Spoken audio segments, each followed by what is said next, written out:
Saudara-saudari yang terkasih, kita jumpa lagi dalam Pelita Hati hari ini, Senin tanggal 5 Oktober 2020, hari biasa dalam Pekan Biasa yang ke-27. Bersama saya Romo Thomas Suratno SC dari Paroki Cilandak, Jakarta Selatan, mendengar dan merenungkan Sabda Tuhan, yakni firman Tuhan yang tersurat di dalam Injil Lukas, bab atau pasal 10, ayat 25 sampai dengan ayat 37. Pada suatu kali, berdirilah seorang ahli Taurat untuk mencoba Yesus, katanya, "Guru, apa yang harus kuperbuat untuk memperoleh hidup yang kekal?" Jawab Yesus kepadanya, "Apa yang tertulis dalam hukum Taurat? Apa yang kau baca di sana?" Jawab orang itu, "Kasihilah Tuhan Allahmu dengan segenap hatimu, dan dengan segenap jiwamu, dan dengan segenap kekuatanmu, dan dengan segenap akal budimu, dan kasihilah sesamamu manusia seperti dirimu sendiri." Kata Yesus kepadanya, "Jawabmu itu benar. Perbuatlah demikian, maka engkau akan hidup." Tetapi untuk membenarkan dirinya, orang itu berkata kepada Yesus, "Dan siapakah sesamaku manusia?" Jawab Yesus, "Adalah seorang yang turun dari Yerusalem ke Yeriko. Ia jatuh ke tangan penyamun-penyamun yang bukan saja merampoknya habis-habisan, tetapi juga memukulnya, dan yang sesudah itu pergi meninggalkannya setengah mati. Kebetulan ada seorang imam turun melalui jalan itu. Ia melihat orang itu, tetapi ia melewatinya dari seberang jalan. Demikian juga seorang Lewi datang ke tempat itu. Ketika ia melihat orang itu, ia melewatinya dari seberang jalan. Lalu datang seorang Samaria yang sedang dalam perjalanan ke tempat itu. Dan ketika ia melihat orang itu, tergeraklah hatinya oleh belas kasihan. Ia pergi kepadanya lalu membalut luka-lukanya. Sesudah ia menyiraminya dengan minyak dan anggur. Kemudian ia menaikkan orang itu ke atas keledai tunggangannya sendiri, lalu membawanya ke tempat penginapan dan merawatnya. Keesokan harinya, ia menyerahkan 2 dinar kepada pemilik penginapan itu, katanya, "Rawatlah dia, dan jika kau belanjakan lebih dari ini, aku akan menggantinya waktu aku kembali." Siapakah di antara ketiga orang ini menurut pendapatmu adalah sesama manusia dari orang yang jatuh ke tangan penyamun itu? Jawab orang itu, "Orang yang telah menunjukkan belas kasihan kepadanya." Kata Yesus kepadanya, "Pergilah dan perbuatlah demikian." Saudara-saudari yang terkasih, dalam warta Injil hari ini, Tuhan Yesus mengajarkan kepada kita bahwa jalan untuk mencapai keselamatan adalah dengan menaati hukum Tuhan. Ke-10 perintah Allah yang diberikan kepada Musa itu menyampaikan hukum kodrat yang sudah Tuhan tanamkan di dalam hati nurani manusia. Dalam ke-10 perintah Allah itu kita mengetahui terdapat 2 macam perintah.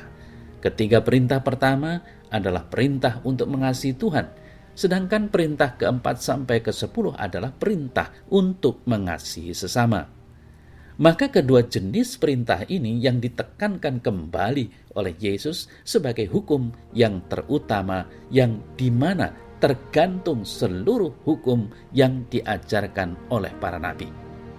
Saudara saya terkasih, dari sini kita menjadi jelas, prioritas pertama bagi kita umat beriman adalah mengasihi Tuhan, dan di tempat kedua adalah mengasihi sesama sebagai bukti kasih kita kepada Tuhan, karena Tuhanlah yang meminta agar kita berbuat demikian.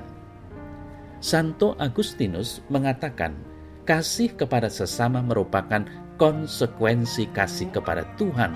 Karena manusia adalah gambaran Allah, maka jika kita mengasihi sesama, kita mengasihi Tuhan. Jika kita mengasihi Tuhan, maka kita juga akan mengasihi sesama, karena memandang mereka sebagai saudara-saudari di dalam Tuhan yang sama-sama ditebus oleh Kristus. Namun tentu, kasih kepada sesama ini tidak berdiri sendiri atau terlepas dari kasih kepada Tuhan. Sebab jika demikian, maka sebenarnya kita melanggar perintah yang pertama, yaitu mengasihi Tuhan di atas segala sesuatu.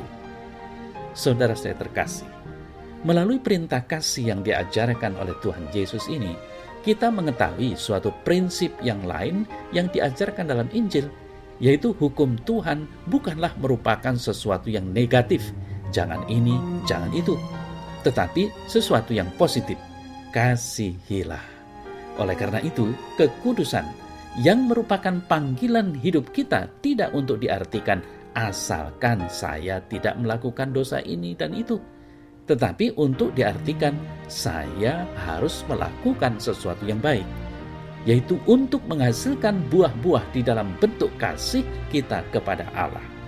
Kita harus menyadari perbuatan kasih yang didasari oleh iman kita kepadanya, itulah yang akan diperhitungkan Allah pada saat penghakiman terakhir. Maka saudara saya terkasih, kita mengetahui bahwa pekerjaan kita di dunia ini adalah mengasihi Tuhan. Mungkin ada yang bertanya, mengapa kita mesti mengasihi Tuhan? Jawabnya adalah karena kita menemukan kebahagiaan kita di dalam kasih kepada Tuhan dan tidak di dalam hal-hal lainnya. Maka kalau kita ingin mendapatkan penghiburan dan kekuatan di dalam hidup ini, kita harus kembali kepada Tuhan. Kita harus mengasihi Tuhan. Saudara-saudari yang terkasih, setelah menjelaskan tentang kasih kepada Tuhan sebagai yang mendasari kasih kepada sesama, Yesus kemudian menjelaskan perumpamaan orang Samaria yang baik hati, yang menjelaskan siapakah sebenarnya sesama kita dan bagaimana sesungguhnya kita harus mengasihinya, bahkan jika ia adalah musuh kita. Dari warta Injil hari ini kita mengetahui bahwa sesama kita adalah siapapun juga, tanpa perbedaan dari suku apa atau agama apa yang memerlukan bantuan kita.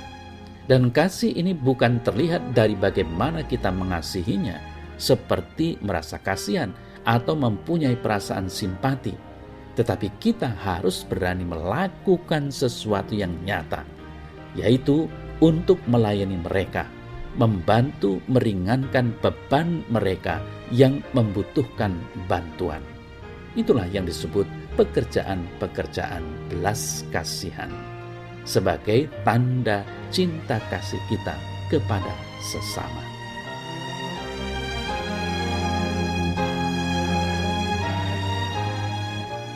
Ya Tuhan Allah, berbelas kasihanlah kepadaku orang yang berdosa ini. Semoga belas kasih pengampunan-Mu mendorong aku untuk selalu berbelas kasih kepada sesamaku. Amin.